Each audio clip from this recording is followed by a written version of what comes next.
What's up guys, and welcome back to my channel. Arman Tsarukyan made his stance crystal clear following his recent bout, delivering some of the strongest comments yet about the current lightweight landscape. In a post-fight interview, Tsarukyan did not hold back when discussing potential matchups involving Justin Gaethje and Paddy Pimblett, stating emphatically that he believes he is on an entirely different level from both fighters. According to Tsarukyan, neither Gaethje nor Pimblett represents a challenge worthy of a title-level preparation. He explained that his absence from that matchup has nothing to do with fear or avoidance, but rather his belief that the skill gap is simply too wide. In his view, those fights do not demand the same level of strategic focus and physical preparation that a true championship bout would require. When asked directly which fighter he would prefer to win between Gaethje and Pimblett, Tsarukyan responded bluntly. He dismissed both men, calling them unworthy contenders and insisting that neither operates at his level of competition. While acknowledging that anything can happen in a fight, Tsarukyan stressed that he would still approach a title fight with full seriousness and discipline,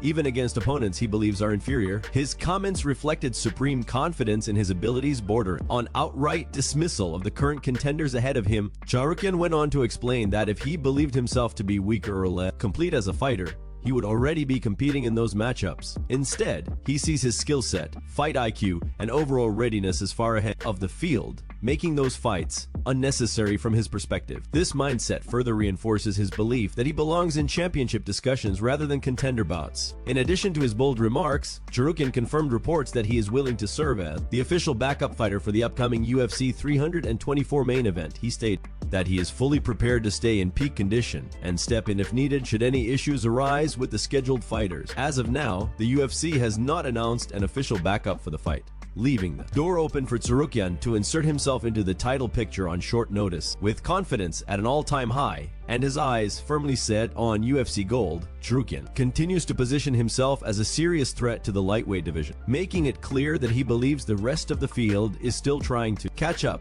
But before we jump into the next story, we have a small favor to ask. If you're enjoying the content, please give this video a like, subscribe to the channel, and tap the bell icon. It really helps us out and ensures you'll never miss an update. Move on to another news. Joaquin Buckley has fired a bold warning toward Khamzat Chimaev, offering one of the most critical takes yet on Chimaev's fighting style and approach inside the octagon. Speaking on a recent episode of Submission Radio, Buckley questioned the motivation behind Chimaev's heavy reliance on wrestling, suggesting it may stem from a fear of prolonged striking exchanges rather than pure tactical dominance. According to Buckley, Chimaev often uses grappling not to inflict damage or actively pursue submissions, but to neutralize opponents and coast through rounds. Buckley claimed that Chimaev's approach resembles hugging opponents on the mat rather than meaningfully advancing position or causing damage. In his view, this style slows fights down and allows time to be wasted, especially when referees fail to demand more action from fighters who are content with control rather than offense. Buckley acknowledged that critics might argue it is the opponent's responsibility to stop takedowns or stand back up. While he agrees with that in principle, he emphasized that referees also play a role in ensuring fights remain engaging. He expressed frustration with situations where fighters cling to top control without attempting submissions or ground and pound, yet are still allowed to continue without intervention. To illustrate his point,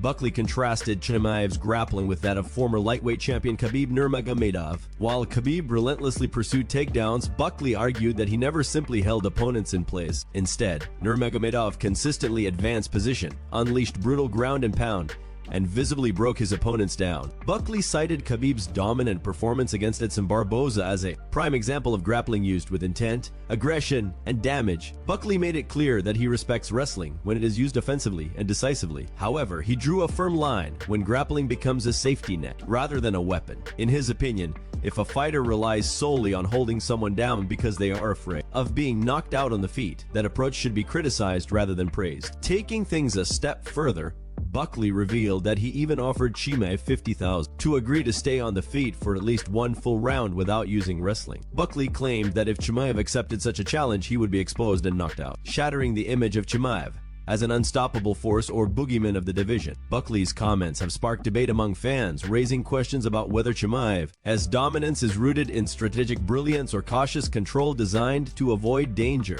Move on to another news.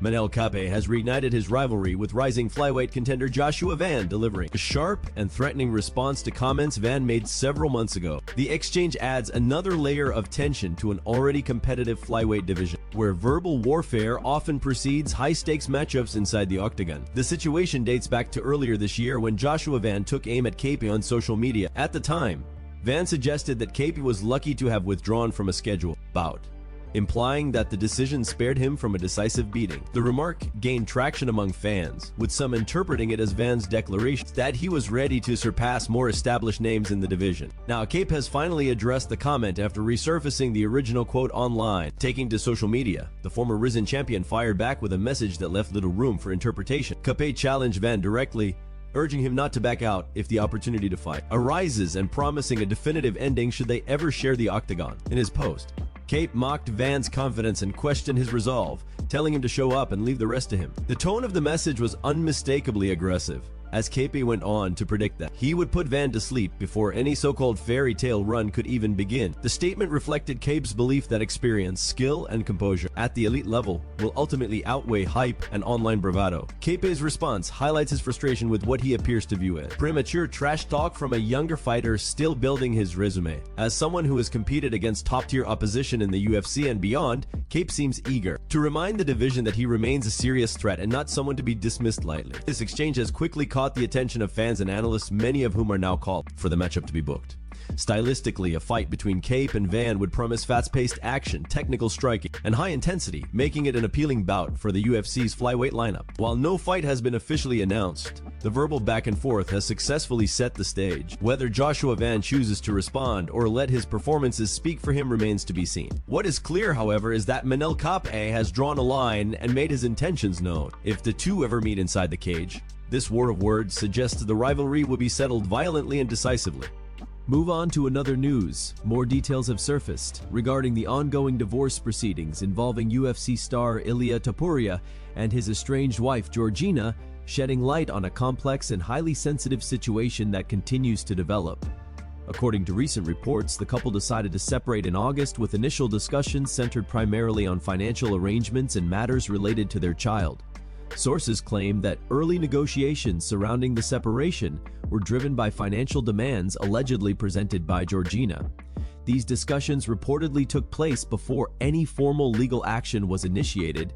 In late October or early November, Topuria is said to have filed a civil separation lawsuit proposing terms that were described as reasonable and focused on shared responsibilities, including parental considerations.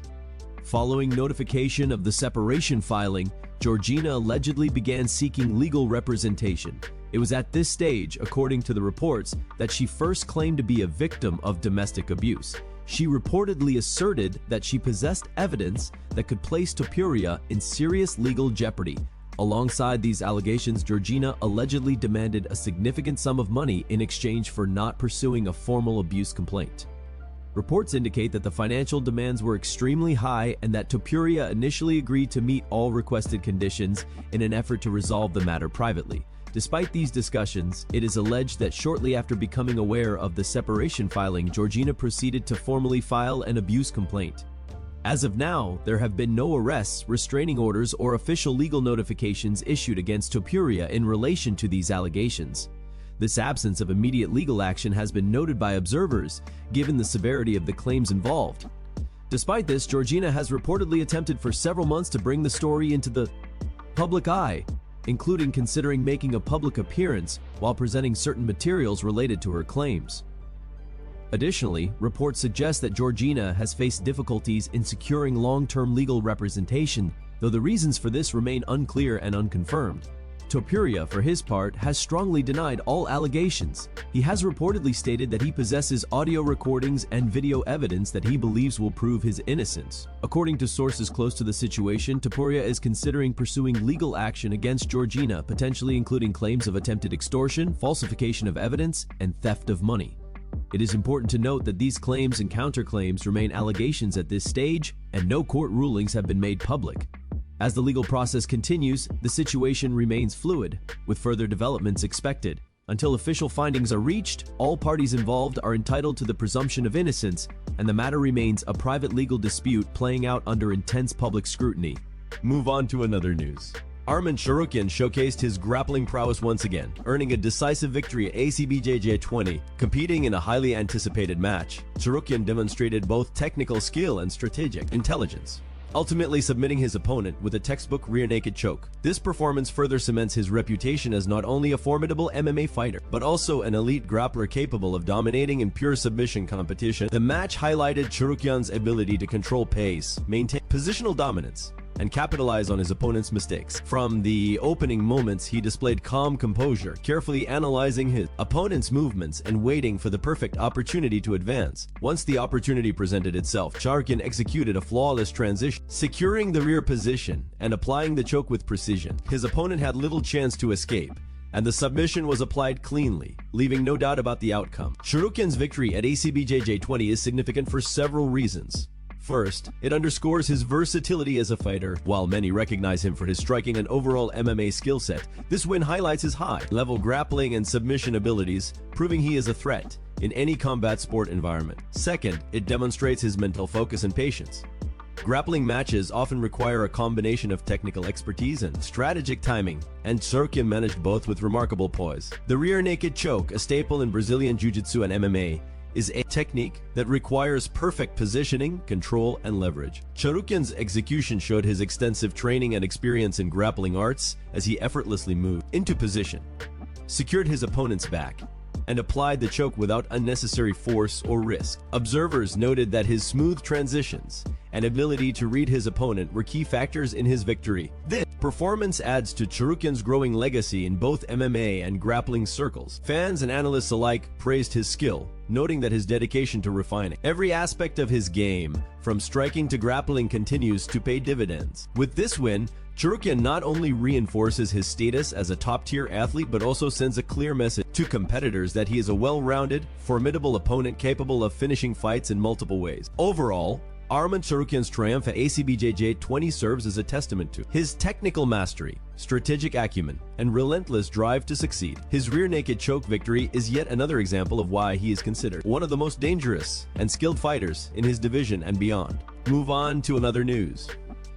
Anderson Silva and Tyron Woodley came face-to-face for the first time during Wednesday's pre-fight press conference, setting the stage for an eagerly anticipated showdown. The event, part of the build-up to the highly publicized Paul versus Joshua fight card, marked the first official meeting between the two former UFC champions, generating excitement among fans and media alike. Both fighters, known for their legendary careers in mixed martial arts, carried a palpable intensity into the room. Silva, widely regarded as one of the greatest strikers in MMA history, exuded his signature calm and composed demeanor, while Woodley, a former welterweight champion renowned for his knockout power and wrestling pedigree, brought a focused and determined energy. The press conference provided the first glimpse of how the fighters will handle each other both mentally and physically before their clash inside the cruiserweight ring. The matchup itself has drawn attention due to the unique combination of styles and legacies involved. Silva, a veteran with a storied career in the UFC, is known for his striking precision, unpredictable movement, and ability to finish fights in spectacular fashion. Woodley, on the other hand, has demonstrated his prowess as a powerful striker and grappler, capable of controlling opponents with his wrestling and explosive knockout power. This stylistic contrast promises a compelling battle that could see striking, counter-striking, and tactical maneuvering play critical roles. During the face-off, the fighters maintained a respectful yet intense posture, each aware of the other's accomplishments and the significance of the bout. While both men exuded confidence, there was an unmistakable edge of competitive tension, a reminder of the high stakes that come with any fight involving former champions. Media and fans closely observed their body language, noting Silva's trademark composure and Woodley's readiness to assert his presence in the ring. The upcoming cruiserweight bout is scheduled for Friday and is expected to be one of the highlights of the Paul versus Joshua fight card. Analysts and fans are eagerly speculating on how the two will match up, with Silva's striking versatility going head-to-head with Woodley's power and tactical aggression. Both fighters have expressed their commitment to delivering an entertaining and decisive performance, aiming to prove that they still belong at the highest levels of combat sports. This first official confrontation between Anderson Silva and Tyron Woodley not only hypes the upcoming fight, but also serves as a reminder of the enduring legacy both athletes have created in MMA. Fans can expect a thrilling clash that will test skill, strategy, and experience, adding another memorable chapter to the careers of two of the sport's most iconic figures.